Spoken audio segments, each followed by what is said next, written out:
안녕하세요. 만나서 반갑습니다. 정원의 강사입니다. 오늘도 여러분의 간호조무사 합격을 위해서 열심히 달려보도록 하겠습니다. 자, 오늘 알려드릴 과목은요. 기초간호학개요 두 번째 모성간호 시간입니다. 자, 주관식 문제 함께 보시지요.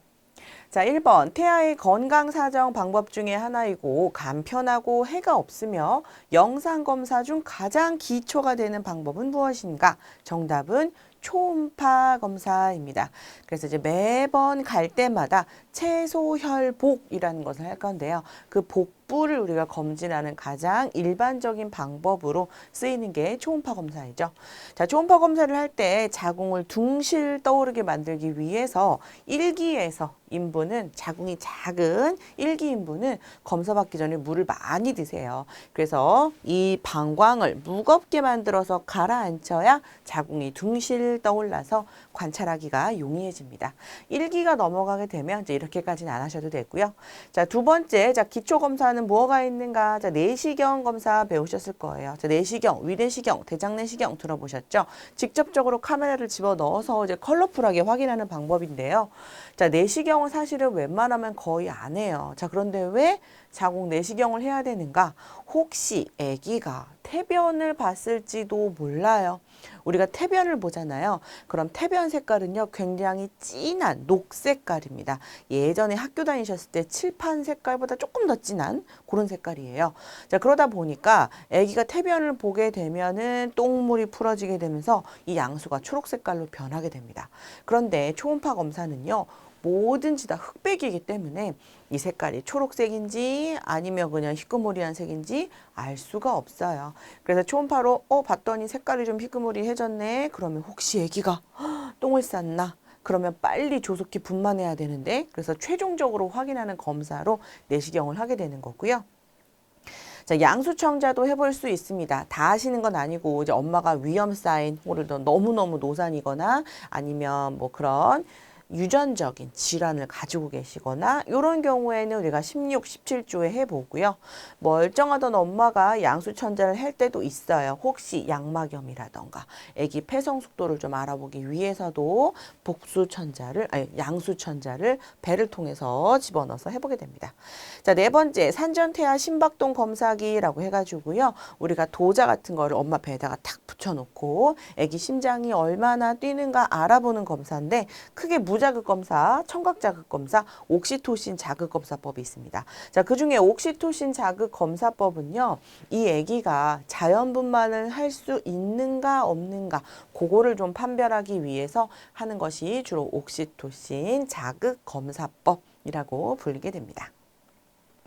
자, 2번 임신 3개월에 완성이 되고 자줏빛 동그란 원반 원상 조직입니다. 태아의 신진대사 노폐물을 모체로 보내고 모체로부터는 태아에게 산소와 영양을 공급해주는 생명 유지에 필요한 장기는 무엇인가? 정답은 태반입니다. 태반.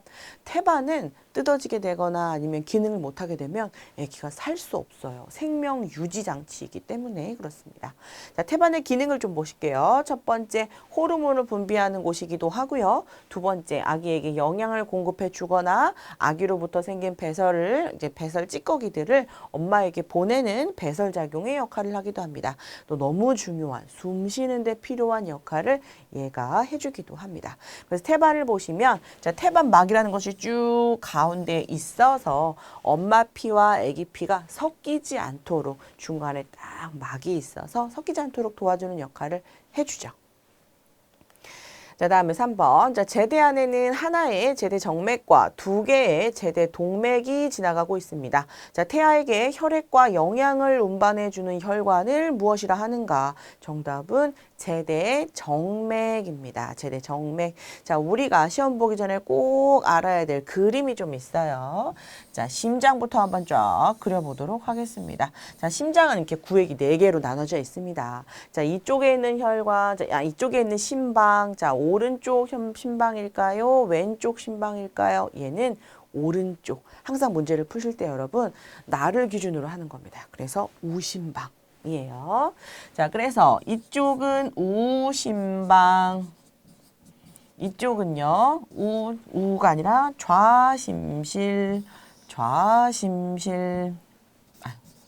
좌심방. 자, 그리고 밑에는 좌심실. 그리고 이 아래는 우심실. 자, 이렇게 4개로 구획이 나눠진 심장을 가지고 있고요. 이 심장을 통해서 피가 들어오기도 하고 나가기도 합니다. 자, 심장으로 들어오는 모든 혈액은, 혈관은 다 우리가 뭐라고 부르기로 했냐면 정맥이라고 부르기로 했어요. 그것이 지저분하든 깨끗하든 상관없이 다 정맥입니다. 들어오는 건요. 자, 나가는 건 다 우리가 뭐라고 부르기로 했냐면 동맥이라고 부르기로 했습니다. 자, 그런데 우심방에서 우심실을 거쳐서 나가는 피는요, 어디로 가냐면 폐로 가거든요. 그래서 얘는 폐와 관련된 나가는 동맥이구나. 그래서 이름을 폐동맥이라고 붙일 거고요. 자, 폐를 통해서 또 다시 좌심방 안으로 들어갑니다. 자, 심장 안으로 들어간 애들은 다 뭐라고요? 정맥. 그런데 얘는 폐와 관련돼 있어서 폐정맥이라고 부르게 될 거예요. 자, 그리고 나서 다시 좌심방과 좌심실을 거쳐서 이제 전신으로 쫙 뿜어져 나갈 겁니다. 근데 엄청 커요. 동맥이 그냥 대박 큽니다. 그래서 우리가 얘를 뭐라 그러냐면 대동맥이라고 부르죠. 자, 대동맥을 거친 피는 어디로 가는가? 전신으로 쫙쫙 퍼져나갑니다. 그래서 몸을 한 바퀴 도는 체순환이라는 것을 한 다음에 자, 다시 심장으로 귀환할 건데 그러기에는 심장의 부담이 너무 커요. 그래서 중간에 단일 최대 장기 이런 모양이 생긴 뭐가 있어요? 간이 도움을 좀 줍니다. 그래서 간이 이렇게 중간에 50%는 이쪽으로 넘어가는 거죠. 자, 그런 다음에 다시 간에서 이것저것 해독도 해주고 운반도 해줘서 결국에는 대박 큰 강 같은 곳에서 만나는 겁니다. 그래서 얘를 우리가 대정맥이라고 부르게 되죠. 자, 얘는 우리 거예요. 자, 어른들 거. 태어난 모든 사람들은 다 이런 구조를 거치게 됩니다. 그래서 심장이 한번 쿵 할 때마다 휘리릭 도는 거죠. 자, 그런데 애기들은 엄마 뱃속에 있을 때는요, 일을 안 하는 장기가 있어요. 첫 번째 폐, 일 하나요? 안 하나요? 안 하죠. 왜냐하면 양수, 물속에 차 있기 때문에 얘네들은 공기를 이용하는 호흡을 하지 않습니다. 그래서 얘네는 일을 안 해요. 자, 그래서 얘네들은 엄마 뱃속에서는 일을 안 합니다. 그러다 보니까 이 폐로 넘어가는 피가 너무 아까워요. 그래서 이 가운데에다가 구멍을 뽕 하고 뚫어줍니다. 동맥과 동맥 사이를 연결하는 관, 뭐라고 부르는가? 동맥관이라고 부르게 돼요. 그래서 50%가 바로 슉 하고 몸으로 넘어가게 됩니다. 그런데 50%도 너무 아까워요. 여기는 일도 안 하는데. 알겠습니다. 그러면 제가 여기다가 구멍을 하나 뽕 뚫어드리죠. 그래서 엄마 뱃속에서, 엄마 알 속에서 원래부터 뚫려 있는 구멍, 그래서 난원공이라고 부르는 심장과 심장 사이에 구멍이 있어서요. 피가 또 바로 전신으로 넘어가게 해줘요. 그 다음 한 10에서 15%는 폐로 갑니다. 왜냐하면 폐를 키워야 되기 때문에 영양과 산소를 좀 주기 위해서 가요. 자, 그리고 나서 이제 이 피가 전신을 돕니다. 악의 몸속을 돌아요. 그런 다음에 지저분한 이제 쓰레기들을 많이 만들어내겠죠. 자, 그것은 대부분 간에서 이제 우리가 대사를 하게 될 텐데 얘네도 또 폐처럼 간에서는 엄마 뱃속에서는 일을 안 합니다. 그래서 엄마 뱃속에서 일을 안 하는 두 개의 유명한 장기, 하나는 폐, 하나는 간, 이런 일들이 좀 있어요. 자, 그러면 얘네들이 해야 될 중요한 6가지 역할을 못하게 되니까 누구에게 줘요? 엄마에게 줍니다. 자, 엄마에게 줘요. 자, 심장에서부터 멀어지네요. 자, 심장으로부터 뻗어나오는 우리 다 뭐라고 하기로 했죠? 정맥, 동맥, 뭐로 하기로 했어요? 동맥이라고 하기로 했습니다. 그래서 나가는 거기 때문에 얘는 제대 동맥이라고 부르고요. 자, 엄마가 그럼 이 지저분한 피를 받아서 엄마가 깔끔하게 정리를 해주고요. 아기한테는 아주 좋은 신선한 피만 다시 돌려줍니다. 자, 그러면 다시 심장으로 돌아오게 되니까 얘는 들어오는 피, 뭐라고 불러요? 정맥. 그래서 얘는 제대 정맥. 이라고 부르게 되고요. 얘는 굉장히 깨끗하다, 깨끗한 피 라고 우리가 부르게 되는 겁니다. 깨끗한 피. 그래서 보시면 자, 제대 동맥과 제대 정맥이 태반을 통해서 아기에게 중요한 것들을 주기도 하고 지저분한 것들을 엄마에게 토스해 주기도 하는 중요한 역할을 하고 있어요. 그래서 나중에 이제 아기가 태어나게 되면 그때는 얘네들은 남아 있으면 안 됩니다. 그래서 지금 파란색으로 체크했던 부분, 첫 번째 동맥관, 두 번째 난원공, 그리고 세 번째 그냥 제대라고 할게요. 자, 제대라고 하는 부분이 없어져야 되고요. 그리고 또 하나 없어져야 되는 게 있어요. 자, 뭐냐면, 자, 아까 간에서는 간이 일을 안 한다 그랬잖아요. 그러니까 얘처럼 여기로 가는 피가 너무 아까워요. 그래서 여기에서 중간에 이렇게 대정맥에 꽂히는 혈관이 있습니다. 이걸 뭐라 그러냐면 우리가 이번에는 정맥과 정맥 사이에 연결하는 관이다. 그래서 정맥관이라고 부릅니다. 이것도 없어져야 됩니다. 그래서 4개, 난원공, 동맥관, 제대, 정맥관 이렇게 4가지는 태어나면서 사라져야 돼요. 있으면 이제 그때는 아기에게 또 심각한 질환을 유발할 수도 있습니다. 자, 이렇게 이제 우리가 돌아가는 혈액을 우리가 태아 혈액이라고 부르게 되는 거고요. 자, 지금 정답인 것처럼 제대 정맥은요. 우리가 자르는 게 아니죠. 제대는 누가 잘라요? 의사 선생님이나 아빠가 주로 대부분 자르잖아요. 자르는 사람은 따로 있지만 우리는 꼭 확인해야 될 게 있습니다. 안에 단면을 들여다보는 거예요. 그래서 단면을 봤더니 이 제대의 단면은 웃고 있는 모양이어야 됩니다. 자, 왼쪽으로 착착착착 꼬여있는 이 밧줄 같은 제대는요. 2개의 동맥과 하나의 정맥. 그래서 저는 두동일정. 자, 외웁시다. 두동일정이라고 외우자라고 얘기를 합니다. 그래서 자르는 건 이제 그분들의 역할이겠지만 이것들을 우리가 봐서 단면이 2개의 동맥과 1개의 정맥이 제대로 있나 확인하는 건 우리의 중요한 역할이 될 수 있는 거죠. 두동일정.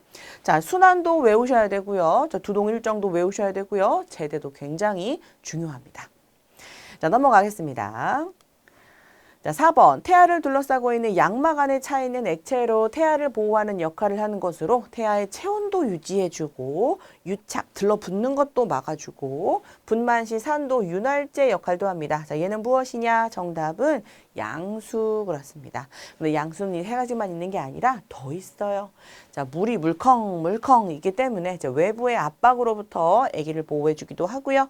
또 물속에서 헤엄칠 수 있어요. 태아의 자유로운 운동을 도와주고요. 윤활제 역할을 하기도 하지만 쫙 씻어내주는 세척의 역할을 하기도 합니다. 양수는 이런 중요한 역할을 또 하고 있고요. 이 양수는 원래 색깔이 투명하거나 아니면 약간 노란 호박색, 맑은 호박색을 가지고 있어야 되는데 그 색깔이 검거나 암록색이라면 아기가 태변을 배설했다라고 생각을 하고요. 태변을 배설한 이유는 바로 이것이라고 보는 겁니다. 저산소증, 죽기 전에 아기가 지금 그런 얘기 들어보신 적 있나요? 할머니가 돌아가시기 전에 변을 다 보고 돌아가셨대. 이런 일이 꽤 있어요. 그러니까 얘네들이 지금 딱 그 상태인 거예요. 죽기 전에. 대부분의 원인은 산소가 부족해서, 그래서 목 매달아 죽는 것처럼 산소가 부족해서 죽기 전에 지금 모든 괄약근이 풀리고 있는 상태입니다. 그래서 지금 변이 나오고 있는 거예요. 너무 위험 상황이죠. 빨리 뭔가 액션을 취해야 됩니다. 뭐 제왕절개로 꺼내시던지. 그래서 이렇게 양수 색깔이 검거나 암록색이면 주로 저산소증이 원인이 되기 때문에 빨리 뭔가 이제 액션이 취해져야 될 부분입니다. 자, 5번. 임신 초반기의 출혈성 합병증으로 무게가 500g 이하의 태아가 재태기간 20주 미만의 생존 능력이 있기 전에 임신 중절이 되는 걸 무엇이라 하는가? 정답은 유산이라고 부릅니다. 자, 유산은요, 한문으로 흘러갈 유예요. 그래서 저한테 있다 가는 게 아니라 잠깐 접촉의 개념으로 흘러가는 형태에서 유산이라고 하고요. 자, 유산의 종류 우리 크게 5가지 배우셨을 거예요. 첫 번째, 절박 유산. 아주 절박한 상태. 그렇지만 얘는 아주 큰 장점을 가지고 있습니다. 뭐예요? 막을 수 있다. 엄마가 우리가 호르몬 주사도 좀 맞고 치료도 받으면서 그냥 가만히 절대 안정만 잘 유지해 주신다면 애기 제대로 낳을 수 있어요. 다른 애들은 그럴 수 없거든요. 그런데 얘만 유일하게 다른 건 살릴 수 있다라는 특징을 가지고 있습니다. 자궁경부는 닫혀 있어요. 계속. 그렇기 때문에 유지할 수 있죠.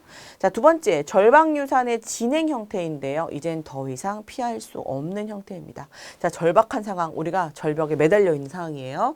10개월 동안 매달려 있으면 살 수 있어요. 그런데 지금 불가피한 상태는요. 아주 찰나의 순간인데요. 손을 탁 놓은 겁니다. 그런데 이제 그때 뒤에서 누가 카메라를 착 찍었어요. 그럼 그 카메라에서는 저는 영원히 손을 놓은 상태에서 떠 있는 것 같이 보이지만 실제는 어때요? 저는 좀 있으면 똑 떨어지겠죠. 그 찰나의 순간을 우리가 불가피, 피할 수 없는 형태의 유산이라고 하는 거고요. 이때부터 피가 좀 많이 비치면서 아프기 시작하죠. 자, 자궁경부는 열립니다. 그러면서 이제 피할 수 없는 상태로 진행이 될 건데 그 진행은 불완전과 완전 유산으로 나눠지게 됩니다. 그래서 완전 유산은 완전하게 깔끔히 싹 다 나가버리는 거고요. 불완전 유산은 뭐냐면 찌끄럭지라고 부르는 태아의 잔존물이 남아있어요. 그래서 태아 일부가 자궁곽 내에 남아있기 때문에 이 조직이 피가 좀 묻어 있을 거고 살아있는 살덩이가 있을 수도 있을 거고 그렇기 때문에 세균이 들어와서요. 이 피를 먹고 부패가 될 수 있습니다.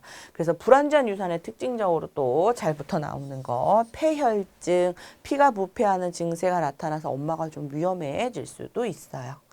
자, 계류유산도 볼게요. 자, 계류유산은 둥둥둥둥둥 떠다닌다라는 뜻입니다. 계류유산. 그래서 엄마가 아기가 죽은지 모를 수도 있어요. 왜냐면 아프지 않을 수도 있거든요. 그래서 태아 사망 후에 4에서 8주 이상 뱃속에서 떠다니는 상태고요. 우리가 참 어떻게 보면 인간이 잔인할 수도 있는 게 얘가 살아있으면 내 자식이지만 죽으면 이젠 더 이상 내 자식이라고 생각하지 않습니다. 그래서 이제 이물질, 빨리 이제 내보내야 될 이물질로 이제 생각을 하게 되는 거예요. 그래서 이 이물질을 어떻게 내보낼까? 피떡, 이 조직을 녹이는 물질을 만들어가지고 녹여서 내보내야겠다라고 생각을 합니다. 그래서 혈전 용해제, 뭐 약으로는 헤파린이나 와파린 뭐 이런 종류가 될 수 있겠고요. 어쨌든 이런 것들이 계속 녹여지게 나와요. 그러다 보니까 얘만 녹이는 게 아니라 온몸에 이런 혈전 용해제가 꽉꽉꽉 차다 보니 조금만 움직여도 엄마가 출혈이 팡팡 생기는 거예요. 이빨 닦다가 피가 막 나오고요. 아무것도 안 했는데 코피가 줄줄 나온다거나 살짝 부딪혔는데 멍이 막 시퍼렇게 든다거나 이런 피와 관련된 것이 계류유산에서는 좀 생길 수가 있겠습니다. 자, 그리고 무슨 유산이든지 우리가 3번 이상 연속이 되게 되면 그때는 우리가 습관성 유산이라는 것을 붙여줄 거고요. 또 우리가 사산이라는 것도 좀 배우셨을 거예요. 자, 사산의 기준은 뭡니까? 28주입니다. 그래서 이때는 사람의 생명, 죽을 사자를 붙여줘요. 그래서 28주 이후에는 우리가 사산이라고 부르게 됩니다. 자, 6번 보실게요. 자, 수정란이 정상 자궁내막 이외에 다른 부위에 착상된 임신입니다. 주로 이제 나팔관 임신이라고 부르는 난관 임신이 가장 흔하게 일어난 것을 우리가 뭐라 그러는가? 정답은 자궁의 임신. 자궁 바깥에 어느 곳에든 다 사실은 붙을 수 있어요. 복벽에도 붙을 수 있고요. 난소에도 붙을 수 있어요. 그렇지만 대부분 난관에 많이 붙어 있기 때문에 우리가 이제 자궁의 임신이라고 하면 나팔관 임신이 흔하게 이제 생각이 되는 거고요. 자, 호발인자를 보면 골반의 염증이라던가 자궁내 장치, 경구피임제 이런 것들로 주 원인이 되어 자궁의 임신이 생길 수도 있고 그냥 임신 상태에서는 문제가 없다가 이게 점점 커지면서 덩치가 커지면서 나팔관을 찢는 그 어느 날 그때는 엄마가 출혈과 쇼크로 인한 모성 사망이 갑자기 생길 수도 있겠습니다. 자, 가끔 보면은요. 대부분 요 상태가 오잖아요. 일단 찌들이잖아요. 그럼 악 하고 엄마가 쓰러지면서 119 타고 막 실려오는 게 원래는 정상인데 가끔 보면 아픈 거 되게 잘 참는 분이 있어요. 땀을 막 뻘뻘 막 흘리면서도 이것만 하고 집에 가야 돼 막 하시는 분들 있잖아요. 이런 분들 이렇게 아파 죽겠는데도 잘 참고 끝까지 피가 줄줄줄줄 날 때까지 참으시는 분들의 배를 봤더니 요런 것들이 공통적으로 나타나는 거예요. 자, 뭐냐면 배꼽이 있는데 배꼽 뒤에 도넛 모양의 달무리가 지듯이 여기가 시퍼렇게 변하더라고요. 그래서 이걸 우리가 뭐라 그러냐면 쿨렌징호라고 부릅니다. 보면 자, 얘는 이렇게 도넛 모양이 나타나는 이유는 뭐냐면 우리가 배가 이렇게 생겼기 때문에 그런데요. 아무리 날씬한 사람들도 원래는 배꼽 주변에 살이 좀 더 있게 마련입니다. 자, 그러다 보니까 피는 물이기 때문에 높은 데로 올라가지 않잖아요. 낮은 데로 흐르죠. 여기까지 올라가지 못하고요. 피가 이 주변에 이렇게 고이는 거예요. 그래서 옆으로 보면 이런 모양이고 앞에서 보면 이제 이런 모양이 생기는 거죠. 이걸 우리가 뭐라 그래요? 쿨렌징후라고 부르게 됩니다. 자, 7번 자궁 안에 영양막 세포가 비정상적으로 증식하여 작은 낭포를 형성시키는 질환입니다. 태아 조직은 없거나 혹은 있더라도 기형입니다. 그래서 생존이 불가능한 상태의 전반기 출혈합병증은 무엇이냐? 정답은 포상기태, 낭포라고 해서요. 우리가 포상기태라고 부르고요. 얘는 우리가 질환으로 봅니다. 애기라고 보지 않고요. 그래서 얘네들은 하나하나 뭐 따로 있어요. 정말 뭐 심각하게 예를 든다면 여기에 이제 어떤 애들은 눈이 달려 있을 수 있고 어떤 애들은 손이 달려 있고 어떤 애들은 머리카락만 있을 수도 있어요. 자, 그렇다면 얘네들도 다 나는 우리 엄마의 아들이야, 우리 엄마의 딸이야 라고 부르짖을 수도 있죠. 근데 얘네들이 태어난다고 해서 잘 살 수 있을까요? 머리카락이 태어난다고 해서 얘를 내 아기야 쭉쭉 클 수 없잖아요. 그러다 보니까 얘네들은 다 긁어내야 되고요. 얘네들의 특징, 뭉쳐져 있지 않고 다 퍼져 있기 때문에 엄마 배가 굉장히 커 보입니다. 그래서 정상 임신 크기에 비해 큰 자궁. 아니, 난 만삭인 줄 알았더니 이 배가 4개월이라고요? 이렇게 얘기할 수도 있어요. 그래서 이게 밀집되지 않기 때문에 다 퍼져 있어서 배가 좀 엄청 크고요. 얘네들은 각기 HCG를 분포해요. HCG, 여기도 HCG, HCG, HCG. 그러다 보니까 HCG가 높아지게 되면 우리 뭐가 심해진다 그랬죠? 오심, 구토, 입덧 심해진다 그랬죠? 그래서 이 포상기태를 앓고 있는 엄마들은 일어나지도 못할 정도로 심한 입덧을 가지게 되는 특징이 있습니다. 자, 8번 태반이 자궁의 아래쪽에 착상하여 자궁경부 안쪽을 전체 또는 부분적으로 덮는 임신 후반기 출혈성 합병증입니다. 자, 갑작스러운 무통성 너무너무 중요한 포인트 단어입니다. 자, 무통성 질출혈의 특징인 후반기 출혈성 합병증은 무엇인가? 정답은 전치태반입니다. 우리가 임신 후반기 출혈성 합병증은 딱 두 가지 배우셨거든요. 그 중에 하나가 전치태반이고요. 자, 전치태반과 태반조기 박리를 좀 비교해 볼게요. 자, 전치태반. 자, 태반이 자궁의 아래에 있습니다. 여기 보시면 이 빨간색 부분, 자, 이렇게 아래에 있는 걸 우리가 전치태반이라고 부르는 거고요. 태반조기 박리는 위치는 되게 좋아요. 우리 위쪽에 잘 자리를 잡았어요. 그런데 일찍 뜯어져 버리는 경우를 조기에 뜯어진다. 그래서 태반조기 박리라고 부르게 됩니다. 자, 원인을 보시면 자, 전치태반, 자, 원인 원래는 이 좋은 자리에 지금 생겨야 되는데 그 전에 이미 아기를 많이 낳으신 분이에요. 자, 그러면 자궁을 볼게요. 자궁이 태반이 쫙 찢어지게 됩니다. 상처가 쫙 피부가 찢겨져요. 그럼 여기에 우리 어때요? 흉터 조금 생기죠. 자궁도 그럴 수밖에 없어요. 흉터가 생깁니다. 자, 그럼 흉터에 자리 잡을 수 있나요? 흉터는 얘네들한테는 무슨 자리냐? 흉가랑 똑같습니다. 흉가에 살 수 없죠. 얘네들도 똑같아요. 자, 첫째 흉가 생겼어요. 둘째 흉가 생겼어요. 셋째 흉가 생겼어요. 그럼 이제 넷째는 어디로 가야 돼요? 밑으로 내려갈 수밖에 없죠. 그래서 어머니가 아기를 많이 낳으신 경우에는 전치태반의 확률이 높아지고요. 아니면 쌍둥이들, 이제 새 쌍둥이라면 첫 번째, 두 번째가 이미 태반을 자리 잡았습니다. 그러면 마지막에 들어온 애는 갈 데가 없으니까 아래로 내려갈 수밖에 없죠. 그래서 쌍둥이 경우에도 전치태반 생길 수 있고요. 자, 태반조기 박리 원인 한번 볼게요. 자, 왜 멀쩡하게 잘 붙어있던 애가 갑자기 쫙 찢어지는가? 누가 그냥 야구방망이로 배를 빵 때려가지고 악 하고 다쳐서 아니면 넘어져가지고 배를 팍 부딪혀서 이런 경우에 착 찢어지는 경우가 있을 수 있고요. 또 하나는 멀쩡하게 붙어있지 못해서 그 멀쩡하게 붙어있지 못하는 이유는 임신성 고혈압 때문에 이 혈관이 썩어 들어가기 때문에 너덜너덜 부들부들하게 됩니다. 그래서 이 원인으로 인해서 촥 찢어지는 일들이 생길 수 있죠. 자, 증상을 보시면 너무너무 중요한 특징, 자, 무통성 보셔야 된다라고 했었습니다. 그래서 두 가지를 비교해 봤을 때 통증이 엄청 심한 거는 뭐예요? 태반 조기 박리, 극심한 통증. 여러분도 한번 생각해 보실게요. 예를 들어 손에다가 본드를 이용해 가지고 스티커를 착 붙여놨어요. 어느 날 그냥 이거를 쫙 뜯어버린다고 생각하게 되면 생각만 해도 너무 아프죠. 그런데 이 부분이 뱃속으로 촥 찢어져 버리게 되는 겁니다. 그러다 보니 극심한 통증을 느끼게 되는 거고요. 전치태반의 경우에는 얘가 아주 피를 잔뜩 먹으면 스펀지라고 보시면 되는데 얘가 이제 머리로 꾹꾹 누르는 겁니다. 그러다 보니까 스펀지에 피가 쭉쭉 짜져요. 그래서 밑으로 피가 쫄쫄쫄쫄 새어나오는 거다 보니 그렇게 엄마가 아프지 않을 수도 있습니다. 자, 또 하나 전치태반에 아주 중요한 주의사항이 있는데요. 내진하지 않아요. 우리가 손가락을 넣어가지고 자궁 경부가 얼마나 벌어졌나 보는 걸 내진이라고 하는데 넣으면서 찢을 수 있습니다. 이 태반을. 그래서 전치태반 환자분들은 내진하지 않는 것 여러분 배우셨을 겁니다. 자, 특징 한번 구분해 봤습니다.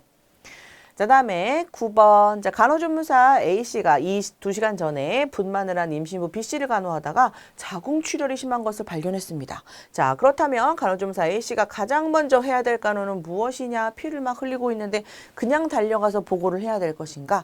정답은 트렌델렌버그 체위 먼저 취해줘야 됩니다. 예전에는 그러지 않았어요. 여러분 시험 보실 때는 아무것도 하지 마십시오. 그냥 가서 보고부터 먼저 하세요. 그랬단 말이에요. 그런데 이제 전문적이고 어려워지고 여러분에게 좀 더 많은 의료적인 것들을 요구하기 때문에 일단 보고도 중요하지만 그 전에 내가 먼저 무엇을 해줘야 되는가 이걸 묻는 문제가 시험에 굉장히 많이 나옵니다. 자, 뭐 해줘야 된다고요? 트렌델렌버그. 자, 이렇게 다리가 머리보다 높은 자세를 말하죠.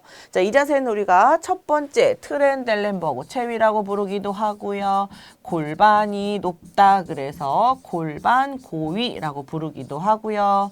또 우리가 세 번째 쇼크가 일어났을 때 이 자세를 해주기 때문에 쇼크 체위라고 부르기도 합니다. 아니, 자세는 하나인데 직함이 3개나 있어요. 중요해서 그런가 봐요. 자, 중요한 체위입니다.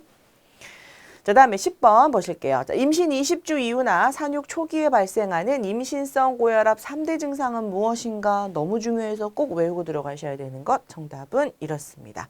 고혈압, 부종, 단백뇨가 되는 거고요. 순서대로 오는 것도 일단 고혈압 먼저 오고요. 그런 다음에 부종 오고 그리고 단백뇨가 찾아오게 됩니다. 그래서 이런 것들 발생하지 않도록 엄마가 관리를 좀 잘 해주셔야 됩니다. 자, 관리는 어떻게 하셔야 되는가? 자, 일단 주 2회 통원 치료 가셔야 됩니다. 자, 원래는 뭐 7개월마다 한 번씩, 뭐 9개월까지는 뭐 2주에 한 번씩 오셔야 되는데 일단 질환이 있으면 아주 자주 오게 되실 거고요, 병원에. 자, 간호를 보시면 이분들은 좀 심각하게 자간증, 막 경련이 일어날 정도의 자간증이 있는 분들은 어디도 못 가게 해요. 그냥 절대 안정, 침상에서 완벽하게 해결해 주셔야 될 이런 것들도 필요할 수가 있어요. 그래서 우리가 임신성 고혈압이라던가 아니면 임신 중독증 이런 분들은 모성 사망에도 큰 원인이 되기 때문에 아주 주의 깊게 잘 보셔야 될 분들이 되겠습니다. 자, 다음에 11번. 저 거대한 출산과 관련이 있는 당뇨 인부에게 교육할 사항에는 무엇이 있는가? 정답은 이렇습니다. 자, 식이요법 너무 중요해요. 자, 대부분 인부가 아니더라도 당뇨 환자는 약보다 밥이 더 중요합니다. 그래서 식이요법 중요성 설명해 주시고 또 이상 증상이 있다 그러면은 빨리 내원하시도록 얘기해 주시고 또 인슐린 어떻게 맞아야 되는가 정확하게 측정하고 정확하게 놓는 거 다 교육을 시켜 주셔야 됩니다.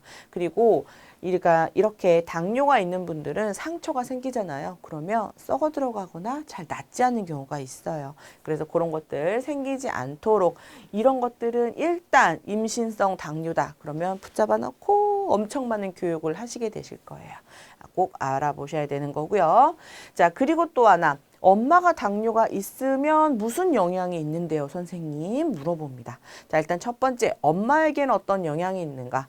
감염의 위험이 굉장히 높아지고요. 또 엄마의 양수가 많아집니다. 그래서 엄마가 너무 힘들어요. 배가 이만해지니까요. 자, 그리고 또 나중에 아기 낳을 때 피가 좀 더 많이 나올 수 있어요. 피 많이 나오는 건 되게 위험한 증상이죠. 자, 아기에게는 어떤 위험이 있는가? 아기가 설탕을, 사탕을 막 뱃속에서 많이 먹다 보니까 태어났을 때부터 뚱뚱하게 태어날 경우가 생길 수 있고요. 엄마 뱃속에서는 고혈당으로 사탕이 막 들어와도 내 인슐린이 지금 많이 뿜어져 나오기 때문에 적절하게 조절이 되다가 갑자기 엄마가 이제 나를 분만하고 나서는 아무것도 안 주고 좀 아기 쉬게 하거든요. 그 기간에 갑자기 그냥 혈당이 뚝 떨어져 버릴 수가 있어요.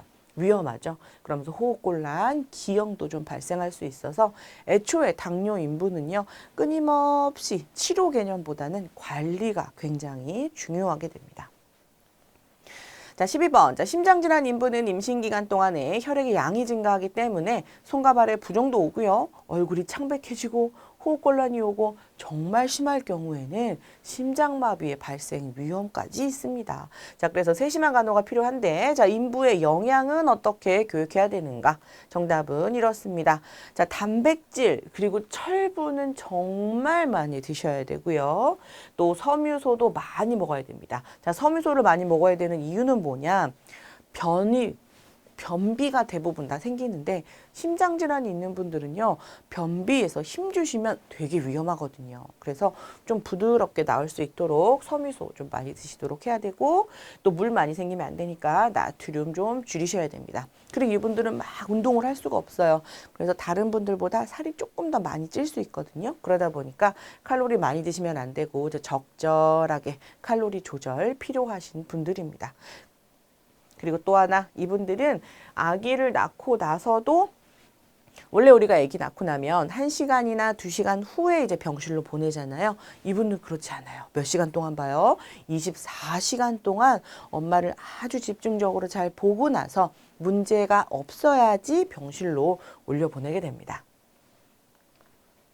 자, 13번. 임신 초기에 인부의 혈액 검사 측정을 해봤더니 헤모글로빈 농도가 11g/dl 미만이거나 헤마토크리트 수준이 37% 미만이라면 우리가 이것을 무엇이라고 하는가? 정답은 빈혈. 피가 가난해. 빈혈이라고 부르게 됩니다. 그래서 우리가 딱 11까지만 정상으로 봐줄 거예요. 자, 원래 우리가 일반적으로 임신을 안 하신 일반 여성이라면 그냥 여성, 매달 생리를 해야 되기 때문에 이분들은 12까지를 우리가 정상이라고 해볼 거고요. 임신하게 되면 아기한테 피 줘야 되기 때문에 좀 모자라요, 피가. 그래서 11까지만 우리가 정상이라고 보는 겁니다. 그래서 이거보다 낮아지게 되면 뭐라고 불러요? 빈혈이라고 부르게 되는 거고요. 자, 중기가 넘어가게 되면 아기 등치가 커지죠. 그럼 아기가 피를 더 많이 빨아먹을 겁니다. 그래서 조금 더 내려가요. 10.5. 자, 말기가 되면 더 커지죠. 그래서 조금 더 내려가요. 10. 그래서 최소한 이 정도까지만 우리가 봐줘야 되는 거고요. 가끔 보면 아기가 너무 원래부터 엄마가 좀 빈혈이었는데 아기를 가지게 됐는데 아기가 너무 많이 피로로 해요. 그러다 보니까 막 팔까지 막 떨어지는 분들도 있어요. 그러면 일어나지도 못한답니다. 너무 어지럽대요. 그래서 이런 것들 헤모글로빈 농도 유지하기 위해서 식품이라던가 아니면 다른 것들 다 섭취를 좀 해주셔야 됩니다. 자, 14번. 자, 인부와 태아 간 혈액형 부적합에 의한 항원 항체 반응의 결과로 발생하는 태아 저가구증의 조건에는 무엇이 있는가? 정답은 이렇습니다. 자, 엄마가 RH 마이너스여야 되고요. 아기가 RH 플러스여야 됩니다. 자, 여기에서는 이제 아빠는 크게 중요하지 않아요. 그래서 엄마와 아기의 문제로 인해서 아기가 죽는 일이 생길 수가 있습니다. 그래서 첫 번째 임신했을 때부터 사실은 얘를 죽일 물질이 막 만들어내기 시작해요. 그래서 엄마가 RH 마이너스 있을 때는요, 이 태아를 내 종족, 그러니까 내 자식이라고 생각하지 않아요. 그래서 이물질이라고 생각하고 얘를 죽일 물질을 막 만들어내는 겁니다. 그래서 막 죽여야지 하는데 10개월이 지나서 쏙 빠져나가요. 그래서 이제 얘네들이 아깝다. 두 번째 만들어졌을 때는 가만두지 않을 거야. 그래서 첫째는 멀쩡하게 나오고요. 둘째부터는 대부분 생기자마자 바로 이제 사산이 되는 경우가 꽤 있어요. 그래서 사산의 원인, 적혈구, 용혈 현상 이런 게 생기는 거고요. 엄마에게 이제 이런 항원 항체 반응이 생기는 걸 막기 위해서 글로불린 같은 거를 좀 투여하기도 합니다. 자, 다음에 15번. 자, 고양이의 분변으로 배설된 균을 경구 섭취하여 감염됨으로써 태아에게 악영향을 미치는 질환. 자, 포인트 단어는 고양이예요. 자, 고양이가 옮기는 거고요. 정답은 톡소플라즈마증입니다. 우리 집 고양이는 얼마나 깔끔한지 몰라요. 혼자 알아서 씻기도 하고요. 제가 매일매일 목욕을 시켜준답니다. 고양이는 아시다시피 사람을 집사라고 부를 정도로기 때문에 낮에 친구들 만나러 나가는 일이 되게 많아요. 근데 그 친구 중에는 들고양이도 있을지 모릅니다. 그래서 이제 임신한 경우에는 좀 고민을 해보셔야 돼요. 그다음에 16번. 자, 풍진 바이러스에 감염되어 나타나는 것으로 태아에게 90일 이내 감염될 수도 있는데, 자, 그러면 아주 심각한 증상 4가지가 나타납니다. 자, 이 4가지는 무엇인가? 정답은 이렇습니다. 심장질환, 백내장, 청각상실, 뇌기형. 다 보면 어때요? 가지고 태어나게 되면 세상 사는데 너무 힘들죠. 보이지도 않아, 들리지도 않아, 생각도 못해, 움직이지도 못해요. 자, 이런 일이 있다 보니까 의사 선생님이 이제 엄마가 풍진에 걸렸는데 임신을 했다. 그러면 치료적 유산을 권유할 정도입니다. 그래서 걸리지 않도록 굉장히 관리를 잘 해주셔야 되는 아주 유명한 질병, 풍진입니다. 자, 17번. 자, 임신 16에서 20주 후에 이제 태반을 통해서 감염되는 질환이고요. 자, 유산이나 사산을 초래할 수도 있습니다. 자, 이 질병으로 옳은 것 정답은 매독. 그렇습니다. 자, 매독은 우리가 징검다리, 태반이 완성되기 전까지는 엄마에게 넘어갈 수가 없어요. 그래서 그 전에 알았다면 빨리빨리 치료를 하셔야 됩니다.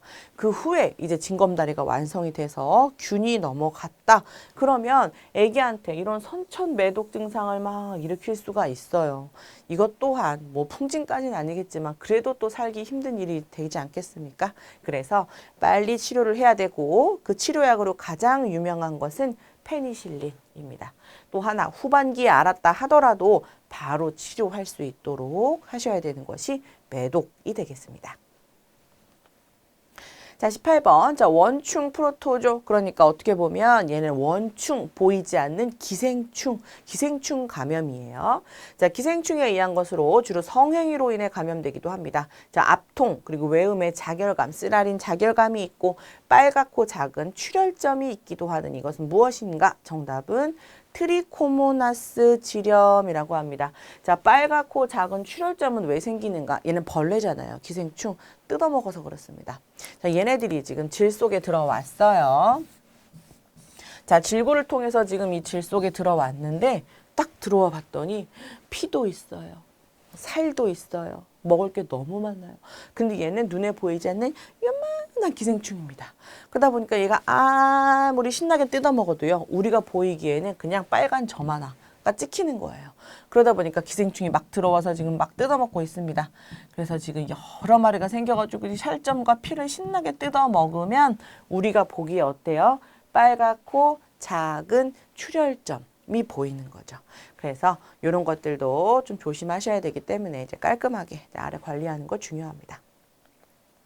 자, 19번. 질염 중에 짙고 흰 우유 같은 백색 분비물과 자궁경부와 질벽에 하얀 치즈 같은 반점이 나타난다. 자, 이런 얘기. 우유 같은 백색 분비물, 하얀 치즈. 자, 이런 감염성 질환 정답은 모닐리아 질염, 그리고 다른 이름으로는 칸디다라고 얘기를 합니다. 자, 여러분 식빵에 곰팡이 핀 적 보신 적 있나요? 식빵에 곰팡이 정말 많이 피죠. 식빵은 촉촉하기도 하고 탄수화물이기도 해가지고요. 곰팡이가 자라기 너무너무 좋은 환경입니다. 유통기한 지난 이제 식빵을 보시면 온갖 색깔의 곰팡이가 다 펴요. 까만색도 있고 초록색도 있고 주황색도 있고 흰색도 있죠. 이게 그 흰색 곰팡이입니다. 자, 흰색 곰팡이를 보면 어때요? 대부분 다 털 형식으로 되어 있습니다. 곰팡이 보신 적 있으시죠? 다 털이에요. 털 같은 모양이에요. 되게 징그럽게 막 털이 나 있습니다. 자, 그런데 이 똑같은 곰팡이가 지금 어디에 있는 거냐면 질 속에 있는 거예요. 자, 그러면 일단 이 식빵에 나 있는 하얀 곰팡이로 예를 들어 봅시다. 자, 이 곰팡이를요, 제가 분무기를 가져다가 여기다가 물을 착착착착 몇 번 뿌린 다음에 반으로 착 접어요. 그 다음에 식빵을 막 비벼봤습니다. 자, 그런 다음에 다시 착 펼쳐보면 어떤 일이 벌어지는지 아세요? 얘가 하얀 크림치즈 같이 꼭 발려져 있는 느낌이 들어요. 자, 건조할 때는 털처럼 보이지만 물 성분이 들어가서 쫙쫙쫙쫙 비벼지게 되면 얘네가 하얀 치즈처럼 변하는 겁니다.